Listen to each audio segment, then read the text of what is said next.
Hello friends, welcome to जेनिक जे study. मेरा नाम है अनूप तिवारी और मैं मैकेनिकल इंजीनियरिंग की टॉपिक फ्लूइड मैकेनिक्स को लेक्चर नंबर 4 के साथ अपने कंटिन्यू करता हूं।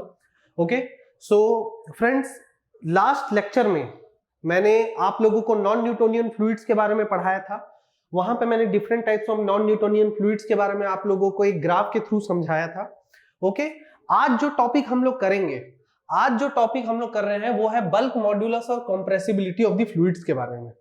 लेकिन इस टॉपिक को स्टार्ट करने से पहले मैं जो लास्ट लेक्चर में मैंने आप लोगों को पढ़ाया था नॉन न्यूटोनियन फ्लूइड्स के बारे में, मैं उसको 2-3 मिनट में एक बार मैं फिर से क्विक रिवीजन करना चाह रहा हूं। और जो लास्ट लेक्चर में मैंने आप लोगों को जो क्वेश्चन बोला था करने के लिए, उसको भी मैं यहां पे डिस्कस करूंगा।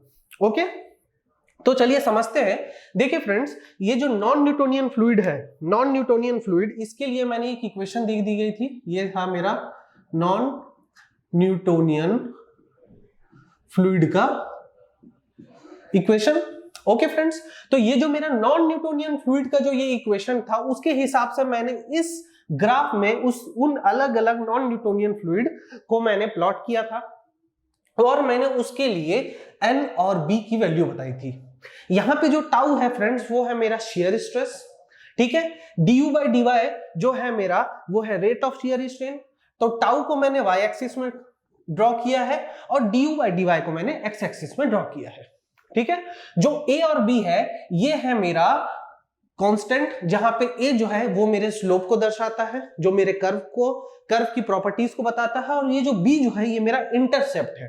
और b जो मेरा इंटरसेप्ट है वो किस पे डिपेंडेंट है? वो एक टाइम डिपेंडेंट एक वेरिएबल है, या फिर टाइम डिपेंडेंट एक कांस्टेंट है। ओके, तो यहां पे मैं उस चीज को एक बार फिर से यहां बनाता हूं और थोड़ा समझते हैं कि उसकी फिजिकल सिग्निफिकेंसेस क्या क्या है। एक बार फिर से मैं करता हूं, hardly it will take 5 minutes. मैंने इस चीज को पहले भी पढ़ा है। जो मेरे वीडियो लेक्चर्स आपने पहले नहीं देखे हैं, तो मैं अपने स्टूडेंट्स को ये बोलूंगा, सिविल एंड मैकेनिकल, कि देखिए कि आप पुराने मेरे वीडियोस को देखिए, क्योंकि सिविल एंड मैकेनिकल आप लोगों को ये बात बहुत ध्यान रखनी है कि मैं जो कॉमन सब्जेक्ट्स हैं वो मैं ही डील करूंगा। ओके, उसके बाद जो आपके डिफरेंट सब्जेक्ट है सिविल के, उसके लिए हम फिर एक फैकल्टी देखेंगे और उसमें हम आपको कंटिन्यू करेंगे। But fluid mechanics, civil and mechanical आप लोगों को मेरे से ही हर चीज सीखनी है। ओके, तो चलिए, एक्स एक्सिस में था आपका आइडियल फ्लूइड। ओके, नाउ यहां पे ये जो कोऑर्डिनेट था, ये 0,0, ये पॉजिटिव एक्स एक्सिस, ये positive Y axis. X axis में du by dy shear strain और यहां पे स्ट्रेस। नाउ यहां पे जो मेरे कर्व आ रहे थे, ये एक uprising curve, constant curve, declining curve, और इस इंटरसेप्ट से भी एक straight curve, uprising curve, declining curve, ठीक है फ्रेंड्स। ओके, इसी तरह से मेरे 6 डिफरेंट टाइप्स ऑफ फ्लूइड्स आ रहे थे। ये जो था मेरा पहला कर्व, ये था डाइलेटेंट फ्लूइड्स। ये जो मेरा था सेकंड वाला, ये था न्यूटोनियन फ्लूइड। और यहां पे जो था मेरा, ये था मेरा सूडो प्लास्टिक,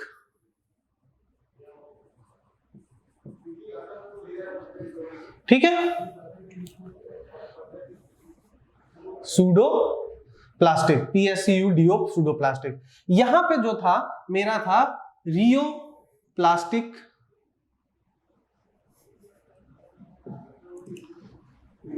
यहां पे था मेरा आइडियल प्लास्टिक, और यहां पे था मेरा थिक्सो प्लास्टिक। ये मेरे अलग अलग फ्लूइड्स थे फ्रेंड्स। ओके, नाउ अब आप लोगों को ये चीज समझना है, यहां पे मैंने आप लोगों को इसके लिए इंटरसेप्ट और एन की वैल्यू अलग अलग बताई थी। देखिए फ्रेंड्स, बहुत ही सिंपल सा बात है, जहां पे भी मेरे कोऑर्डिनेट मेन जो 0,0 से जो भी मेरे कर्व स्टार्ट हो रहे हैं, यहां पे किसी भी तरह का इंटरसेप्ट है क्या? देखिए, इंटरसेप्ट ये होता है फ्रेंड्स, किसी भी तरह का इनिशियल स्ट्रेस या टाइम वेरिएबल जो ये है पहले से जो आ गया है इस y एक्सिस में, वो इन 3 कर्व्स के लिए यहां पे जो भी इंटरसेप्ट की वैल्यू है वो 0 है। तो इन तीनों कर्व के लिए मेरी b की वैल्यू 0 हो जाएगी। यहां पे मेरी b की वैल्यू 0 हो गई। उसी तरह से क्योंकि इन कर्व्स में कुछ ना कुछ इंटरसेप्ट के बाद ये सारी फ्लूइड अपनी कुछ ना कुछ विस्कोसिटी और स्ट्रेस की प्रॉपर्टीज में डिफर कर रही हैं, इसलिए यहां पे बी की प्रॉपर्टी 0 नहीं होंगी। ठीक है फ्रेंड्स, अब हम लोग आते हैं एन पे।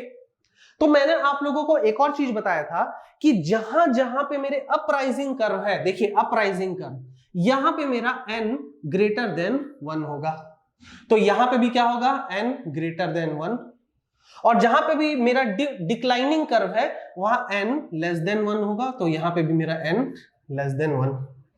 ओके फ्रेंड्स, नाउ अब एक और चीज जो समझने की है वो ये है कि जहां पे भी n की वैल्यू ग्रेटर देन 1 है, जहां पे भी n की वैल्यू, देखिए किसके किसके लिए है, डायलेटेंट फ्लूइड के लिए और रियोप्लास्टिक के लिए, इन दोनों केसेस में अगर n की वैल्यू ग्रेटर देन 1 है, इसका मतलब ये है कि विस्कोसिटी यानी कि म्यू इंक्रीज होती है when rate of shear strain यानी कि मेरा du by dy भी क्या होता है फ्रेंड्स, इंक्रीज होता है। समझ में आया, जब भी n की वैल्यू 1 होती है तो इसका मतलब यह है कि विस्कोसिटी हमारी इंक्रीज होगी फ्लूइड की जब भी rate of shear strain increase होगा, और अगर हमारी विस्कोसिटी इंक्रीज होगी यानी कि उसका मतलब वहां पे जो स्ट्रेस की वैल्यू है वो भी इंक्रीज होगी। इंक्रीज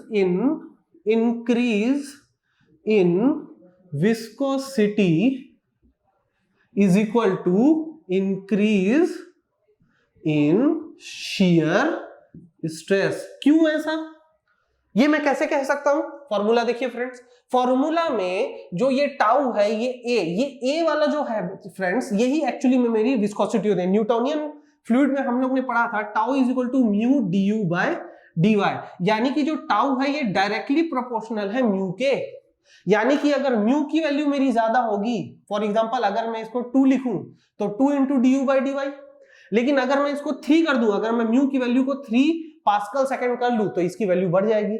वही चीज मैं समझाना चाह रहा हूं फ्रेंड्स कि फॉर्मूला से भी आप बहुत सारी चीजें इंटरप्रेट कर सकते हैं। तो इसका मतलब यह है कि अगर विस्कोसिटी इंक्रीज हो रही है तो मेरी स्ट्रेस की वैल्यू भी क्या होगी, इंक्रीज होगी। ओके, अब अगर n की वैल्यू लेस देन 1 है, n की वैल्यू लेस देन 1 है, इसका क्या मतलब है, n की वैल्यू लेस देन 1 है, इसका मतलब ये है फ्रेंड्स कि n की वैल्यू 1 से कम कहां कहां है, सूडोप्लास्टिक और थिक्सोप्लास्टिक। ओके, तो n की वैल्यू 1 से कम है, इसका मतलब viscosity decreases when rate of shear strain decreases. इसका मतलब यह है कि जैसे जैसे रेट ऑफ शियर स्ट्रेन मेरा बढ़ेगा, मेरी जो म्यू की वैल्यू है वो कम होती जाएगी, यानी कि यहां पे इनवर्सली प्रोपोर्शनल होगी चीजें। ठीक है, ओके, इसका मतलब यह है कि विस्कोसिटी जब बढ़ रही है तो मेरा स्ट्रेस बढ़ रहा है, विस्कोसिटी कम हो रही है तो स्ट्रेस भी यहां पे रेट ऑफ शियर स्ट्रेन के साथ साथ कम हो रहा है। ठीक है फ्रेंड्स, यहां पे बेसिक इतना आपको समझना है, जहां पे भी n की वैल्यू 1 से ज्यादा है तो विस्कोसिटी बढ़ रही है, जब रेट ऑफ शियर स्ट्रेन भी बढ़ रहा है, और जहां पे भी 1 से कम है माने कि शियर स्ट्रेन के बढ़ने के साथ साथ विस्कोसिटी की वैल्यू कम हो रही है। ओके फ्रेंड्स, ये मैंने आप लोगों को बताया था। यहां पे भी क्या है, यहां पे भी न्यूटोनियन फ्लूइड और आइडियल प्लास्टिक। ठीक, अब देखिए फ्रेंड्स, मैंने आप लोगों को लास्ट लेक्चर में ये बोला था कि आपको मुझे आइडियल फ्लूइड और आइडियल प्लास्टिक, न्यूटोनियन फ्लूइड के बारे में तो मैंने आपको पढ़ा चुका हूं, तो आइडियल फ्लूइड और आइडियल प्लास्टिक के बारे में, आइडियल फ्लूइड और आइडियल प्लास्टिक के बारे में आप लोगों को मुझे इसके बारे में बताना था कमेंट सेक्शन में, और इसके फिजिकल सिग्निफिकेंस को समझाना था। फिजिकल सिग्निफिकेंस मतलब क्या ऐसी चीज पॉसिबल है भी या नहीं। तो चलिए सबसे पहले हम लोग डिस्कशन कर लेते हैं आइडियल फ्लूइड के बारे में, जो मैं एक्स एक्सिस में डिनोट कर रहा हूं। आई होप आप लोगों ने इसको लिख लिया होगा, अगर आप लोगों ने नहीं लिखा है तो आप लोग मेरे वीडियो को पॉज करके उस चीज को लिख लिया करिए फ्रेंड्स। ओके, चलिए, तो मैं अब यहां पे जो डिस्कस कर रहा हूं वो है आइडियल फ्लूइड। आइडियल फ्लूइड, अब यहाँ पे फ्रेंड्स आप लोगों को आइडियल फ्लूइड कहां दिख रहा है? आइडियल फ्लूइड आपको यहाँ पे है। इसका मतलब जो एक्स एक्सिस है ये मेरी आइडियल फ्लूइड को डिनोट कर रही है। ओके, चलिए मैं एक बेसिक ज्योमेट्रिक कॉन्सेप्ट में जाता हूं। ज्योमेट्रिक कॉन्सेप्ट ये है फ्रेंड्स कि चलिए जब मैंने क्या किया, एक्स एक्सिस और वाई एक्सिस को यहाँ पे ड्रॉ कर लिया। एक्स एक्सिस और वाई एक्सिस को ड्रॉ करने के बाद मुझे आप लोग बताइए कि एक्स एक्सिस में जो भी कांस्टेंट होते हैं उसमें वाई की वैल्यू क्या होती है? उसमें वाई की वैल्यू होती है 0, और y पे जो भी वैल्यू होती है, y की जो भी वैल्यू होती है वहां पे x की वैल्यू क्या होती है? 0। आप समझ रहे हैं मैं क्या बोलना चाह रहा हूं? x एक्सिस में y का कोई भी कांस्टेंट नहीं होगा और y एक्सिस में x का कोई भी कांस्टेंट नहीं होगा। तो अगर कोई चीज x एक्सिस पे लाई कर रही है मतलब उसकी y कोऑर्डिनेट क्या है? 0, और अगर कोई चीज उसके y कोऑर्डिनेट पे लाई कर रही है तो उसमें x की वैल्यू क्या है? 0। तो ध्यान से देखिए यहां पे आइडियल फ्लूइड जो है मेरे एक्स एक्सिस में लाई कर रहा है, और क्योंकि आइडियल फ्लूइड मेरा एक्स एक्सिस में लाई कर रहा है तो शियर स्ट्रेस इस फ्लूइड पे कितना हुआ? 0। फ्रॉम द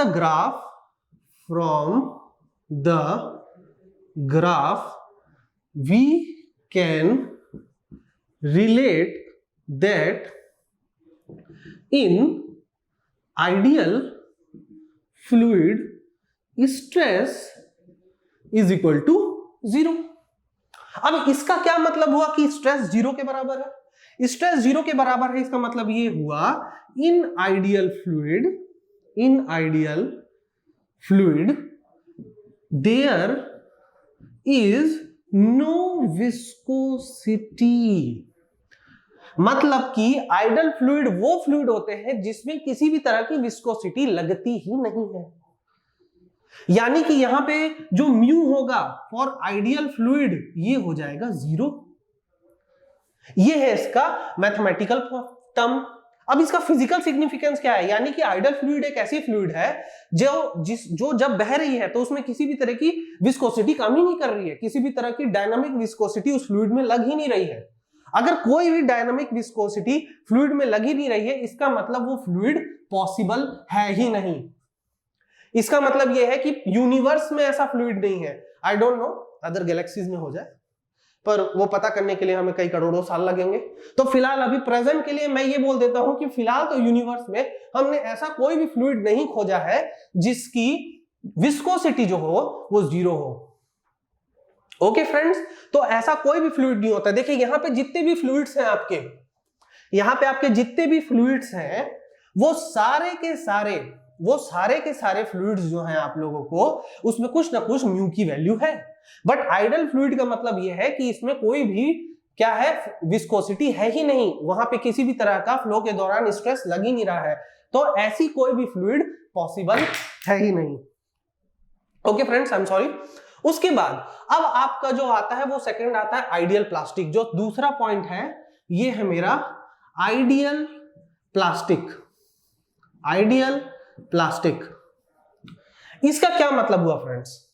इसका मतलब यह है, देखिए अब आप इस चीज को थोड़ा समझने की कोशिश करिए, यहां पे क्या हो रहा है? यहां पे आइडियल प्लास्टिक में अगर यहां पे कोई भी तरह का शियर स्ट्रेन नहीं है, देखिए इस पॉइंट पे क्या है, इस पॉइंट पे आप ध्यान दीजिए, इस पॉइंट पे शियर स्ट्रेन की वैल्यू कितनी है? 0। लेकिन फिर भी कुछ ना कुछ स्ट्रेस है इसके अंदर, और जैसे जैसे शियर स्ट्रेन बढ़ता जा रहा है उसकी स्ट्रेस भी बढ़ती जा रही है। इस ग्राफ से मैं फिजिकल सिग्निफिकेंस क्या लगा सकता हूं? इस ग्राफ का फिजिकल सिग्निफिकेंस यह है कि जो आइडियल प्लास्टिक होता है, ideal plastic behaves like solid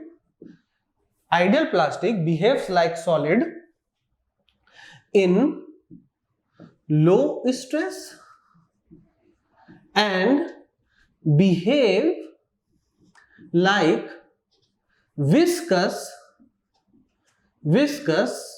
fluid in high stress।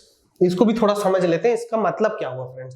देखिए शुरू में यहां पे rate of shear strain calculate, यहां पे रेट ऑफ शियर स्ट्रेन 0 है, तो इस पॉइंट में कुछ लो स्ट्रेस के होते हुए भी ये जो पॉइंट है यहां पे जो मेरा आइडियल प्लास्टिक है ये कैसा काम कर रहा है? ये आइडियल प्लास्टिक ये एक सॉलिड की तरह काम कर रहा है। बट जैसे जैसे मैं स्ट्रेस को बढ़ाता जा रहा हूं, जैसे जैसे मैं स्ट्रेस को बढ़ाता जा रहा हूं आइडियल प्लास्टिक के केस में, तो वहां पे वो एक विस्कस फ्लूइड की तरह काम करने लग जाता है। कैसे काम करने लग जाता है? विस्कस फ्लूइड की तरह। तो क्या इस टाइप के फ्लूइड हो सकते हैं? बिल्कुल होते हैं, बिल्कुल एग्जैक्टली नहीं होते, लेकिन मैं आपको एग्जांपल बता देता हूं। हम हर दिन सुबह उठते हैं तो सबसे पहले क्या करते हैं? अच्छा, मतलब उसके अलावा मुंह धोते हैं, ठीक है, मैक्सिमम लोग मुंह धोते हैं, ठीक, ओके, चलिए जोक सपाट। तो हम मुंह धोते हैं, मुंह धोते हैं तो हम पेस्ट का इस्तेमाल करते हैं। किसका इस्तेमाल? टूथपेस्ट का इस्तेमाल करते हैं, ओके। तो जब हम टूथपेस्ट का इस्तेमाल करते हैं तो वो जो टूथपेस्ट है वो भी एक आइडियल प्लास्टिक की तरह बिहेव करता है। शुरू में सॉलिड की तरह आप उसमें दबाव देते हैं, आप उसको दबाते हैं तो फिर क्या होता है, उसमें कुछ स्ट्रेस जब जनरेट करते हैं तो वो क्या होता है, बाहर निकलता है, विस्कस फ्लूइड की तरह काम करता है। मतलब वो कुछ ना कुछ उसमें फ्लूइडिटी आ जाती है। और क्या एग्जांपल दे सकते हैं? आपने आई थिंक जेली टॉफी खाई होगी, जेल, जो जेली टॉफी होती है ना, वो बियर के शेप की आती है, चिड़िया के शेप की आती है और वो ऐसे हिलते रहती है, आई होप, है ना, ठीक है। तो जो जेल होता है, जेल, वो भी एक तरह से आइडियल प्लास्टिक की तरह होता है। देखिए 100% कोई भी आइडियल प्लास्टिक नहीं है क्योंकि इसका नाम ही आइडियल है, लेकिन उससे इन चीजों को मैं इससे रिलेट कर सकता हूं। ओके फ्रेंड्स, तो आई होप आप लोगों को जो ये टॉपिक है बहुत अच्छे से समझ में आ गया होगा। कब n की वैल्यू ग्रेटर देन 1 होगी, कब b की वैल्यू 0 होगी, कब b की वैल्यू 0 नहीं होगी, कब n की वैल्यू लेस देन 1 होगी, जब n की वैल्यू ग्रेटर देन 1 होगी तो म्यू पे क्या इफेक्ट होगा, ठीक है, स्ट्रेन में क्या इफेक्ट होगा, स्ट्रेस में क्या इफेक्ट होगा, ओके। तो मुझे नहीं लगता कि इसके बाद आपको और कुछ समझाने की जरूरत है। यहां से रिलेटेड अब कोई भी क्वेश्चन आएगा, कोई भी क्वेश्चन आएगा तो वो आप लोग इसको क्या करेंगे, बना लेंगे। तो चलिए अब हम लोग क्या करते हैं, हमने आज के टॉपिक में आते हैं, bulk modulus and compressibility of the fluids. चलिए देखिए फ्रेंड्स, मैं जो भी आप लोगों को पढ़ा रहा हूं उसे प्रॉपरली तरीके से आप अपने नोट्स कॉपी में उतारेंगे, ठीक है। किसी भी तरह की यहां पे आलसपन मैं बर्दाश्त नहीं करूंगा, ठीक है। मैं बहुत ही सीरियसली, मैं बहुत मेहनत करके इस चीज को एकदम जीरो से स्टार्ट करता हूं। मैं हर चीज आप लोगों को कोशिश करता हूं आपसे कोई भी पॉइंट ना छूटे।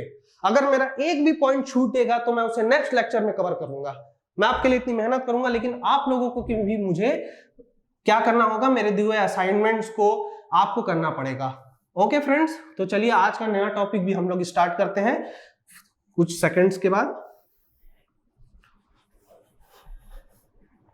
आई होप आप लोगों को मेरे लेक्चर समझ में आ रहे होंगे।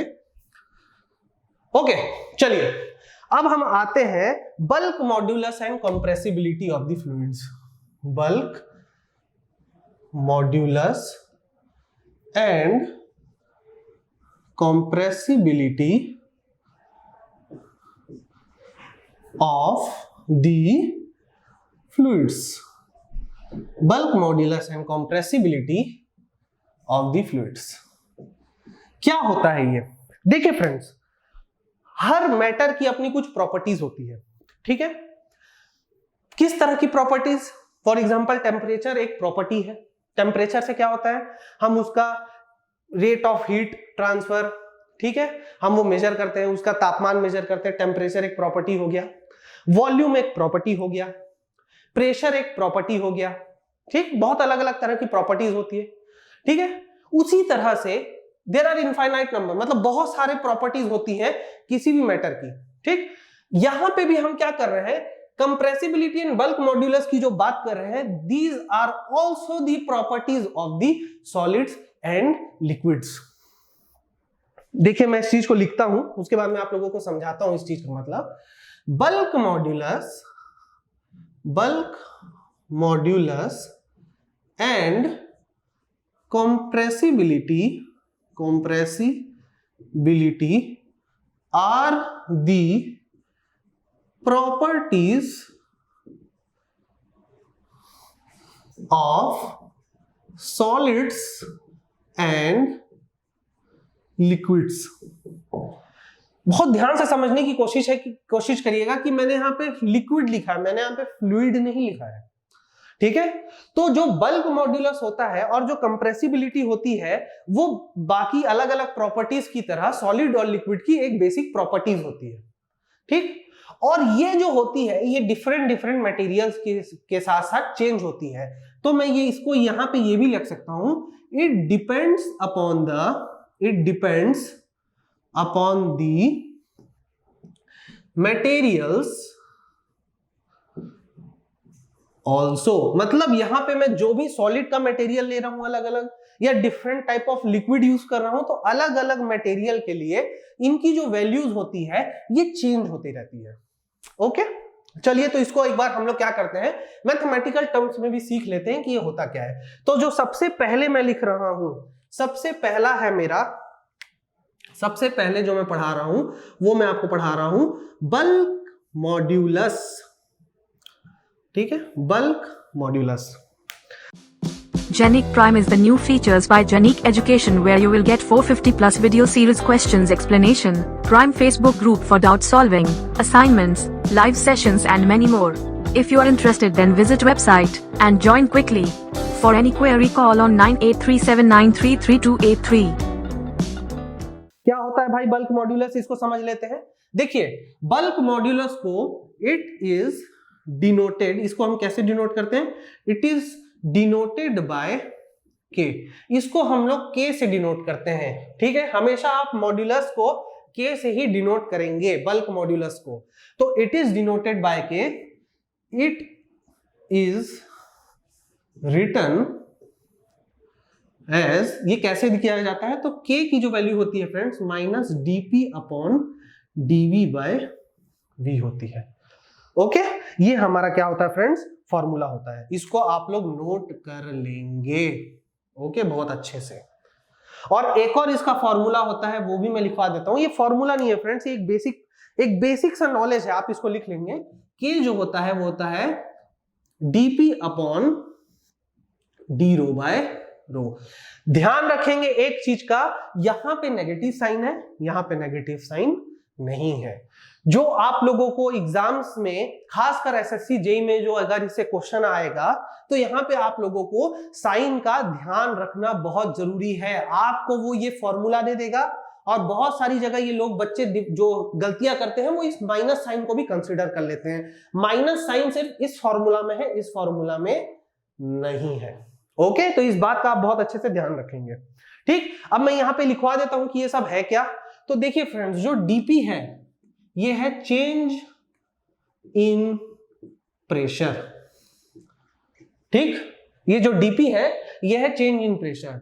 डीवी जो है वो है चेंज इन वॉल्यूम, ठीक।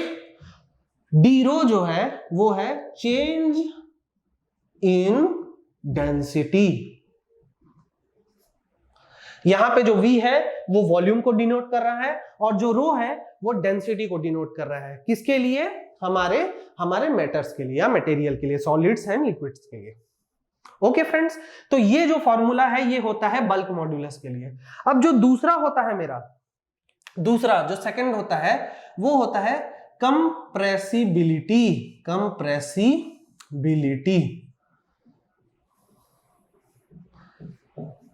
अब कंप्रेसिबिलिटी क्या होती है फ्रेंड्स, कंप्रेसिबिलिटी इसको डिनोट किया जाता है, डिनोटेड बाय बीटा। एक बीटा की तरह इसको डिनोट कर सकते हैं आप लोग, मैं बीटा से डिनोट करता हूं, आप भी कर सकते हैं इसको। मैथमेटिकली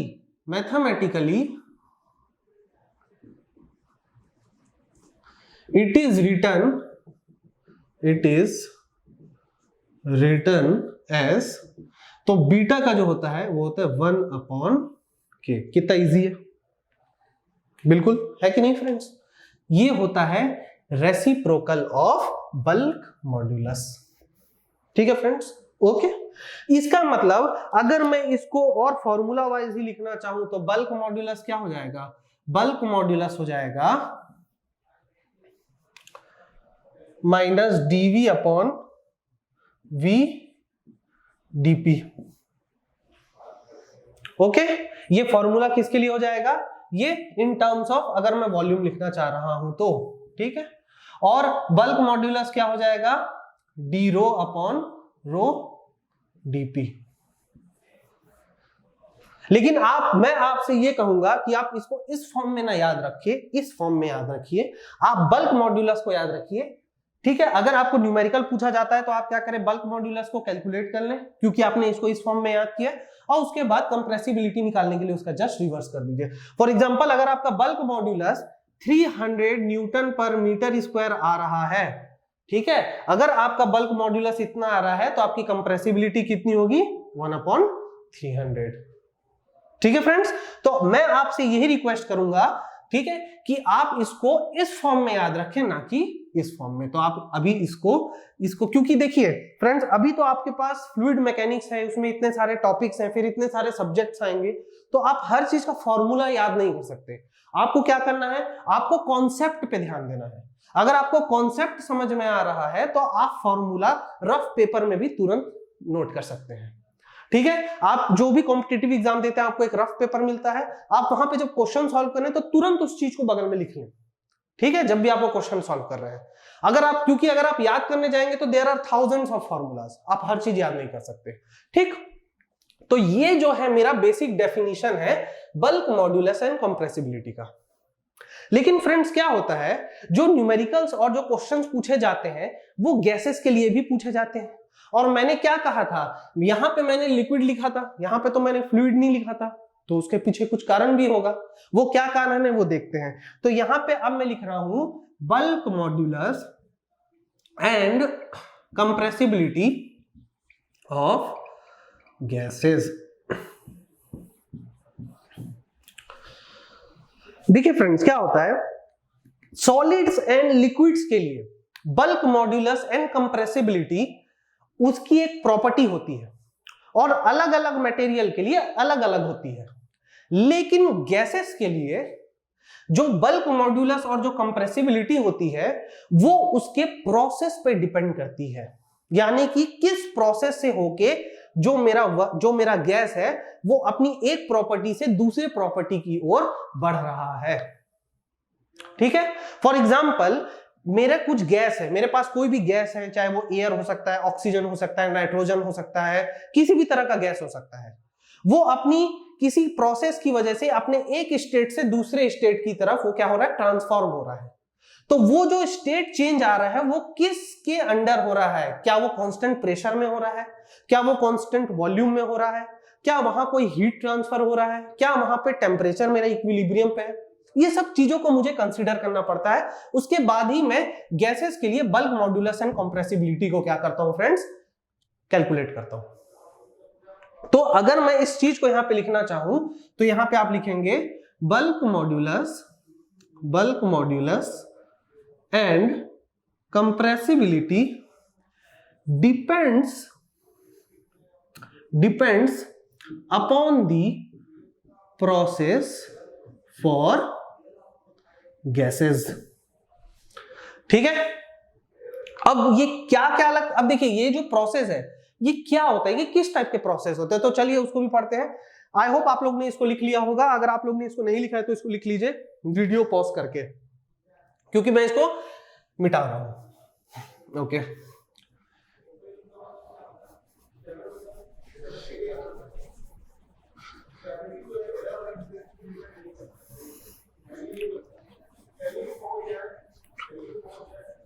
प्लीज आप लोग इस पूरे वीडियो को पॉज करके यहां तक भी पूरा लिख लेंगे, ठीक है, क्योंकि मैं उसको भी मिटाऊंगा।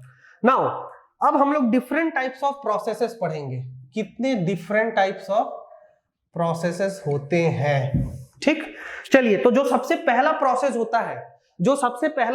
होता है वो होता है मेरा आइसोबारिक प्रोसेस। चलिए आइसोबारिक प्रोसेस के बारे में समझते हैं क्या होता है।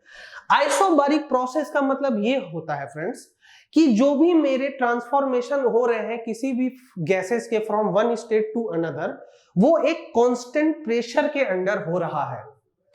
अब इसका क्या मतलब हुआ, फॉर एग्जांपल अनूप सर आपको पढ़ा रहे हैं फ्लूइड मैकेनिक्स, लेकिन अनूप सर आपको कहां पढ़ा रहे हैं, अनूप सर आपको एक रूम में पढ़ा रहे हैं। तो इस रूम में क्या है, जो प्रेशर बना हुआ है ड्यू टू एटमॉस्फेयर, मेरे एम्बियंस एयर की वजह से, वो कांस्टेंट है।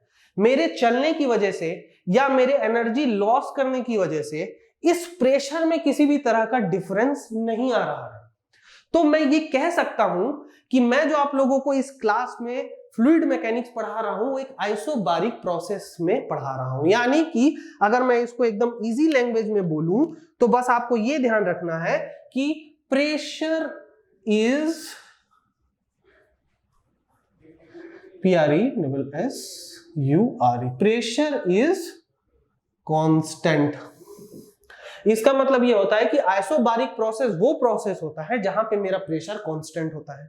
कोई भी चीज के कांस्टेंट होने का मतलब ये है कि जो उसकी इनिशियल वैल्यू होती है, इनिशियल वैल्यू जो प्रेशर की है वही बराबर होती है उसके फाइनल वैल्यू के।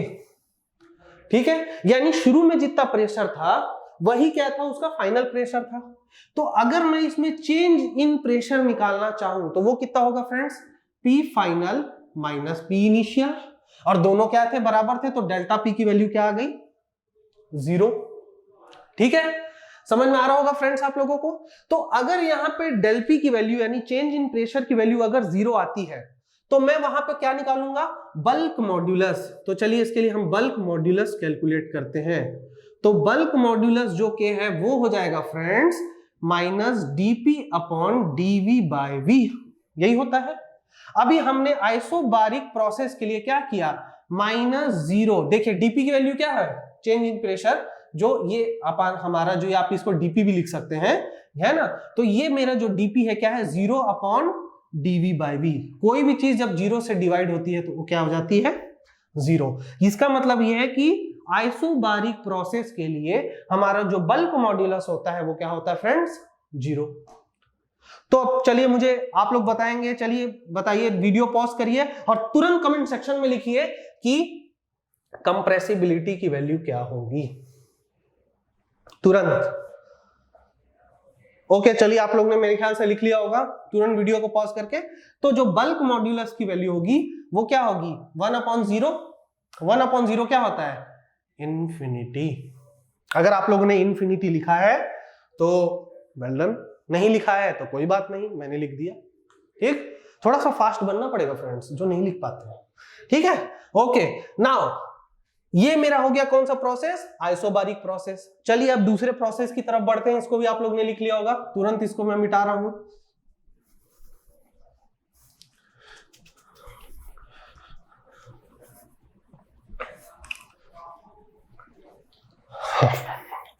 दूसरा प्रोसेस जो होता है फ्रेंड्स मेरा, वो होता है आइसोकोरिक प्रोसेस।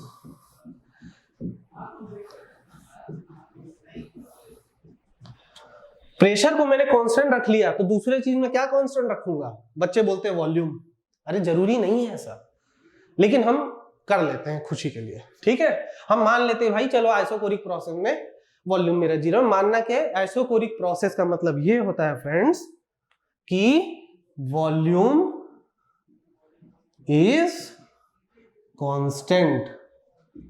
जरूरी नहीं है कि अगर मैं प्रेशर की बात कर रहा हूं तो अगला मैं टॉपिक में वॉल्यूम की ही बात करूंगा, लेकिन यहां पे मैं कर लेता हूं, बच्चे खुश हो जाते हैं। चलिए आप लोगों की खुशी के लिए आइसोकोरिक प्रोसेस में मैं लिख रहा हूं वॉल्यूम इज कांस्टेंट।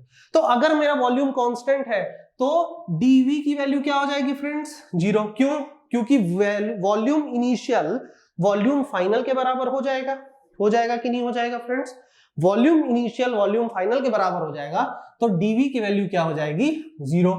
अगर dV की वैल्यू 0 है तो चलिए बल्क मॉड्यूलस कैलकुलेट करते हैं, minus dP upon dV by V। तो ये क्या हो गया, minus dP upon 0 by V। ये क्या हो गया, माइनस dP अपॉन 0। और कोई भी चीज जब 0 से डिवाइड होती है तो क्या होती है, इनडिटरमिनेट फॉर्म, यानी कि इन्फिनिटी। ठीक है, तो bulk modulus for isochoric process is equal to infinity.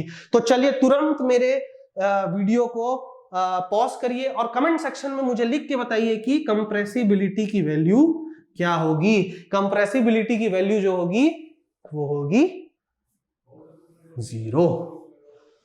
Okay friends, आप लोगों को समझ में आ रहा है कि आइसोकोरिक प्रोसेस में क्या हो रहा है। देखिए फ्रेंड्स, अब आप लोग थोड़ा ध्यान दीजिए, यहाँ पे k की वैल्यू 0, वहां इंफिनिटी, यहाँ बीटा की वैल्यू इंफिनिटी, वहां 0। यानी कि आइसोबारिक और आइसोकोरिक प्रोसेस में कंप्रेसिबिलिटी और बल्क मॉड्यूलस की जो वैल्यू होती है वो पूरी की पूरी क्या हो जाती है, रेसिप्रोकल। ठीक है फ्रेंड्स, उसी तरह से अब मैं आप यहां पे तीसरे प्रोसेस की बात करूंगा। जो तीसरा प्रोसेस मैं लेके आ रहा हूं, और जो मेरा तीसरा प्रोसेस है वो होता है friends isothermal process. Isothermal process. Isothermal process क्या होता है? आइसोथर्मल प्रोसेस, आइसोथर्मल प्रोसेस वो प्रोसेस होते हैं जिसमें टेम्परेचर मेरा कांस्टेंट होता है। Temperature is constant. टेम्परेचर मेरा कांस्टेंट होता है। इसका क्या मतलब है? इसका मतलब ये है कि dt इज इक्वल टू 0। अब dt इज इक्वल टू 0 में प्रेशर और वॉल्यूम का क्या काम? देखिए फ्रेंड्स, अगर आप लोग बेसिक थर्मोडायनेमिक्स नहीं पढ़े हैं तो कोई दिक्कत नहीं है, मैं बाद में इस चीज को पढ़ाऊंगा, पर अभी यहाँ पे एक रिलेशन होता है आइसोथर्मल प्रोसेस के लिए, और वो रिलेशन होता है PV is equal to constant. ठीक है फ्रेंड्स, तो PV is equal to constant होता है फॉर आइसोथर्मल प्रोसेस के लिए। ये क्या होती है? कंडीशन होती है फ्रेंड्स आइसोथर्मल प्रोसेस के लिए। अब इसको क्या करूंगा फ्रेंड, मुझे इसको बल्क मॉड्यूलस और कंप्रेसिबिलिटी के फॉर्म में लेके आना है। तो बल्क मॉड्यूलस और कंप्रेसिबिलिटी के फॉर्म में लाने के लिए मैं क्या करूंगा, इस टर्म को डिफरेंशिएट करूंगा। क्या करूंगा फ्रेंड्स? डिफरेंशिएट करूंगा। अभी इस चीज को मैं डिफरेंशिएट कैसे करूं? आप लोगों ने डिफरेंशिएशन अगर क्लास 12th में पढ़ा होगा, बेसिक, एकदम बेसिक की मैं बात कर रहा हूं, तो एक फॉर्मूला होता है d/dx या d/dy, आप कुछ भी ले सकते हैं, uv रूल। और वो क्या होता है friends? u dv/dx plus v du/dx। अगर आपको ये फॉर्मूला नहीं पता है तो आप इस चीज को नोट कर लीजिए। ठीक, समझ में आया? तो मैं क्या करूंगा, इसी प्रॉपर्टी को यहां पे यूज करूंगा। मैं इसी टर्म को, PV टर्म को, इसको मैं u मान के और इसको v मान के मैं क्या करूंगा, इसको डिफरेंशिएट करूंगा। तो ये क्या बन जाएगा friends? P dv plus v dp is equal to 0। 0 क्यों? क्योंकि कांस्टेंट का जो डिफरेंशिएशन होता है वो 0 होता है। ठीक है, चलिए, तो अब मैंने इसको 0 कर दिया। अब मैं यहां से क्या लिख सकता हूं? यहां से मैं लिख सकता हूं P dv is equal to minus v dp। मैं इस टर्म को यहां ले गया, तो यहां पे क्योंकि प्लस साइन था तो यहां पे क्या आ गया? माइनस। ओके, अब मैं क्या कर रहा हूं, इस dv को इसके नीचे ला रहा हूं, तो P is equal to minus v dp upon dv। मैं इसको ऐसे भी लिख सकता हूं फ्रेंड्स।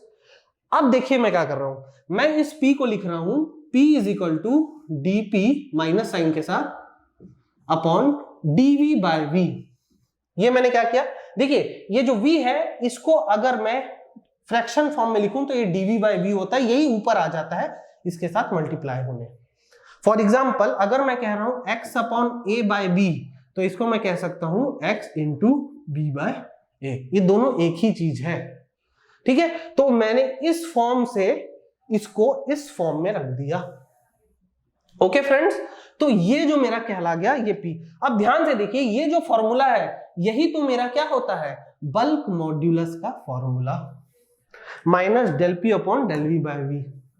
तो यहां पे मैं कह सकता हूं आइसोथर्मल प्रोसेस के लिए जो बल्क मॉड्यूलस होता है वो प्रेशर के बराबर हो जाता है। ओके फ्रेंड्स, और बताइए मुझे, इसमें बहुत इजी हो जाएगा फिर, कंप्रेसिबिलिटी क्या हो जाएगा? 1 अपॉन प्रेशर। इस चीज को नोट कर लीजिए, बहुत इंपॉर्टेंट है। ये कई बार एग्जाम में पूछा जा चुका है कि for the isothermal process the value for the compressibility is given as PV 1 by P 1 by V। तो क्या आंसर है? 1 by P। ध्यान रखिए पूछ क्या रहा है, कंप्रेसिबिलिटी को पूछ रहा है या बल्क मॉड्यूलस को पूछ रहा है। तो आप उस तरह से उस चीज को याद रखेंगे या समझ के उस चीज को वहां पे तुरंत 1 मिनट में सॉल्व भी कर सकते हैं। ठीक है फ्रेंड्स, तो और जो चौथा प्रोसेस है, चलिए चौथे प्रोसेस में भी आते हैं। लेकिन फ्रेंड्स, चौथा प्रोसेस मैं आप लोगों को नहीं बताऊंगा, ये आप मेरे लिए सॉल्व करेंगे।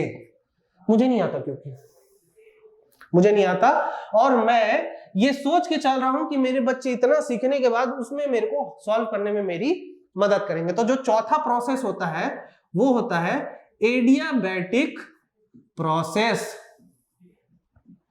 एडियाबैटिक प्रोसेस जो होता है वो क्या होता है? देखिए फ्रेंड्स, मैं आपको इसका कुछ बेसिक बता देता हूं। एडियाबैटिक प्रोसेस का मतलब होता है where there is no heat transfer.